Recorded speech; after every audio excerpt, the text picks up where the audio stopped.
Hi friends, అందరికీ నమస్తే. ఇవాళ మనం చేసే కర్రీ బచ్చల కూరతో పెరుగు చట్నీ అండి. చాలా బాగుంటుంది. తింటే మాత్రం సూపర్గా ఉంటుంది. టేస్ట్ చేయండి ఒక్కసారి, మీరు మాత్రం మర్చిపోరు. ఇది ఎలా వండాలో కూడా మీకు ఇప్పుడు చూపించేస్తాను. బచ్చల కూరలో ఓన్లీ ఆకుల వరకే తీసుకొని చక్కగా క్లీన్ చేసుకొని కట్ చేసుకొని పక్కన పెట్టేసుకుంటున్నానండి. ముందుగా అయితే బాండీలో సరిపడా ఆయిల్ వేసుకొని ఆయిల్ వేడెక్కాక తాలింపులు వేసేసుకుంటున్నాను. తాలింపులు చక్కగా ద్వారగా వేగాలండి.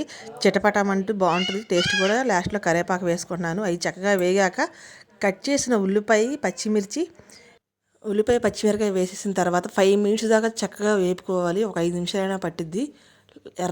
ఎరుపు కలర్ వచ్చేదాకా వేయించుకోవాలి. వేగిన తర్వాతే అప్పుడు మనం బచ్చల కూర కట్ చేసి పెట్టుకున్నాం కదా, అది వేసుకొని పచ్చి వాసన పోయేదాకా వేయించుకోవాలండి. పచ్చి వాసన పోయాకే గల్లుపు కానీ సాల్ట్ కానీ కొద్దిగా సరిపడా పసుపు వేసుకొని కలర్ వచ్చేదాకా పసుపు వేసుకొని చక్కగా వేయించుకోవాలి. అది పచ్చివాసన పోయిన తర్వాతే కారం యాడ్ చేసేస్తున్నాను. కారం కూడా పచ్చివాసన పోవాలండి. అలా అన్నీ చక్కగా వేగిన తర్వాతే మనం పెరుగు వేసుకోవాలి. పెరుగు వేసుకున్న 5 మినిట్స్ దాకా ఉంచుకొని దించేసుకుంటే టేస్ట్ అయితే సూపర్ ఉంటుందండి. దించే ముందు కొంచెం నేను కొత్తిమీర కూడా యాడ్ చేసేస్తున్నాను.